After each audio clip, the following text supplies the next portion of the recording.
কামাখ্যা মন্দিরের ইতিহাস। ভারতের আসাম রাজ্যের রাজধানী গুয়াহাটিতে অবস্থিত কামাখ্যা মন্দির একটি অন্যতম প্রাচীন ও গুরুত্বপূর্ণ তান্ত্রিক শক্তিপীঠ। এই মন্দির বিশেষভাবে দেবী কামাখ্যার শক্তিরূপী পার্বতী উপাসনালয় হিসেবে পরিচিত। কামাখ্যা মন্দির শুধু ধর্মীয় ও আধ্যাত্মিক গুরুত্বই বহন করে না, এটি ইতিহাস, পুরাণ ও তন্ত্রসাধনার ক্ষেত্রেও গুরুত্বপূর্ণ স্থান দখল করে আছে। কামাখ্যা মন্দিরের পৌরাণিক ইতিহাস। কামাখ্যা মন্দিরের উৎপত্তি সম্পর্কে বিভিন্ন পৌরাণিক কাহিনী প্রচলিত রয়েছে। হিন্দু পুরাণ অনুসারে এটি শক্তিপীঠগুলোর মধ্যে অন্যতম প্রধান এক স্থান, যেখানে সতীর দেহাবশেষ পড়েছিল। কথিত আছে, মহাদেব, শিব ও সতীর সম্পর্ক নিয়ে দক্ষ রাজা অসন্তুষ্ট ছিলেন এবং তিনি একটি মহাযজ্ঞের আয়োজন করেন, যেখানে শিবকে আমন্ত্রণ জানানো হয়নি।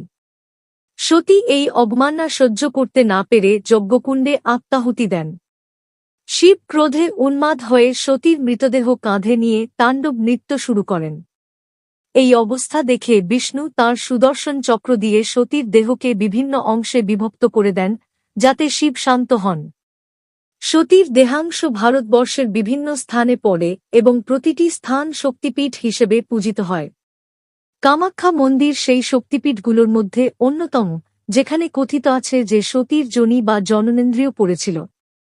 এই কারণে কামাখ্যা মন্দির মাতৃশক্তি ও প্রজনন শক্তির প্রতীক হিসেবে পূজিত হয় এবং এখানে বিশেষভাবে তন্ত্রসাধনা প্রচলিত রয়েছে। কামাখ্যা মন্দিরের ইতিহাস ও স্থাপত্য।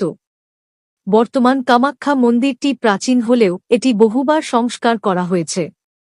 ইতিহাস থেকে জানা যায়, কামাখ্যা মন্দিরের প্রথম উল্লেখ পাওয়া যায় খ্রিস্টীয় 7ম শতকে, যখন কামরূপ রাজ্যের রাজা নরকাসুর ও তাঁর বংশধরেরা দেবী কামাখ্যার পূজা করতেন। পরবর্তীকালে 10ম ও 11দশ শতাব্দীতে কাহ্নপা ও অন্যান্য তান্ত্রিক সাধকরা এখানে সাধনা করতেন। এরপর 1565 সালে আহোম রাজবংশের রাজা বিশ্বসিংহ মন্দিরটি পুনর্নির্মাণ করেন এবং পরবর্তীকালে তাঁর পুত্র রাজা নারায়ণ সিংহ এটি সংস্কার করেন। মন্দিরের বর্তমান কাঠামোটি মূলত আহোম যুগে নির্মিত হলেও এটি নাগারা ও ইসলামী স্থাপত্যের সংমিশ্রণে তৈরি করা হয়েছে, যা এর বিশেষ বৈশিষ্ট্য। মন্দিরটি প্রধানত একটি গুহার ওপর নির্মিত, যেখানে কোনো মূর্তি নেই, বরং এখানে রয়েছে একটি প্রাকৃতিক শিলাখণ্ড যা সতীর প্রতীক হিসেবে পূজিত হয়। মন্দিরে প্রবেশের জন্য একটি প্রধান দরজা রয়েছে এবং এর শিখরটি গম্বুজ আকৃতির, যা শক্তি ও প্রাচীন স্থাপত্যশৈলীর নিদর্শন বহন করে। অম্বুবাচী মেলা ও তান্ত্রিক সাধনা। কামাখ্যা মন্দিরের সবচেয়ে বিখ্যাত উৎসব হল অম্বুবাচী মেলা, যা প্রতি বছর জুন মাসে আয়োজিত হয়। এটি কৃষি ও উর্বরতার প্রতীক হিসেবে পালিত হয়। কথিত আছে, এই সময় দেবী কামাখ্যা ঋতুমতী হন, ফলে মন্দিরের দরজা 3 দিন বন্ধ থাকে এবং চতুর্থ দিনে পূজা শুরু হয়। এই সময় হাজার হাজার সাধু, তান্ত্রিক ও ভক্ত মন্দিরে সমবেত হন এবং বিশেষ সাধনা করেন।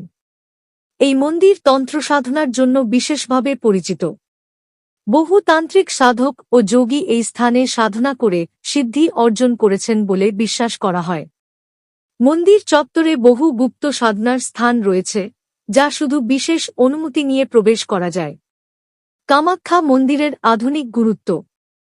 আজকের দিনে কামাখ্যা মন্দির শুধু আসাম নয়, গোটা ভারতের অন্যতম প্রধান তীর্থস্থান হিসেবে পরিগণিত হয়।